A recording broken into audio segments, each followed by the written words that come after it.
ঢাকার মতো ব্যস্ত শহুরে একটা এলাকায় বিকেলে সামান্য আউটিংয়ের জন্য কই যাওয়া যায়?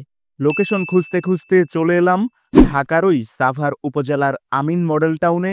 এখানে পরিকল্পিত নগরায়নের ছাপ স্পষ্ট, এর বাইরেও সবুজ প্রকৃতি, গ্রামীণ আবহ, সত্যিই গ্রাম গ্রাম একটা ফিল দেয়। তাই তো আজকে বাইক রাইডে বের হয়েছি, ঘুরবো সাভারের আমিন মডেল টাউন এবং উত্তরার দিয়াবাড়ি এলাকা।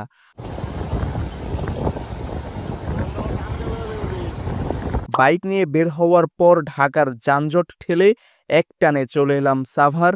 এরপর ঢুকে গেলাম আমিন মডেল টাউন এলাকায়। তারপর ঘুরতে শুরু করলাম এখানকার সবুজ গ্রামীণ প্রাকৃতিক পরিবেশে। ইটকাঠের শহুরে পরিবেশে থাকতে থাকতে একঘেয়েমি লেগে গেলে আপনাকে যে কোনো লোকেশনে এরকম আউটিংয়ে যেতেই হয় মুড ভালো করার জন্য। তার জন্য আপনি আজকের এই লোকেশনে চলে আসতেই পারেন।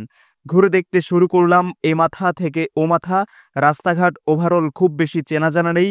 গুগল ম্যাপ আর স্থানীয়দের জিজ্ঞেস করে করেই এলাকাটা ঘুরতে থাকলাম। নতুন সব জায়গা, ভিন্ন সব অভিজ্ঞতা, এসব এক্সপেরিয়েন্স করাটা বলতে পারেন আমার অভ্যাস। ঘুরতে ঘুরতে ঢুকে পড়লাম উত্তরার দিয়াবাড়ি এরিয়াটাতে। আর যেহেতু এখন কাশফুলের সময় শরৎকাল, তাই দিয়াবাড়ির কাশবনে বেশ কিছুক্ষণ সময় কাটালাম। এই জায়গাটাতে আর কিছুদিন পর মানুষের ঠেলাঠেলিতে আসাই যাবে না, তাই আগেভাগেই ফুলগুলো অক্ষত থাকা অবস্থায় ঘুরে গেলাম। এরপর চলে এলাম ধলেশ্বরী নদীর পাড়ে। এখানেও বেশ কিছুক্ষণ সময় কাটালাম শান্ত এই পরিবেশে। মোদ্দা কথা, ঢাকার পাশে ঢাকা এরিয়া থেকে একদিন বিকেলে এসে সুন্দর একটা আউটিং করে যেতে পারেন আপনি সাভারের এই আমিন মডেল টাউন এবং উত্তরার দিয়াবাড়ি এরিয়াটা থেকে।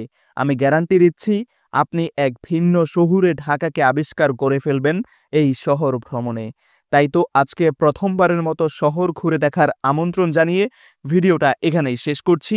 খুব শীঘ্রই দেখা হবে নিয়মিত ভিডিওতে। আর অবশ্যই ট্রিপ টেলস পেজটাকে ফলো করে রাখতে ভুলবেন না কিন্তু।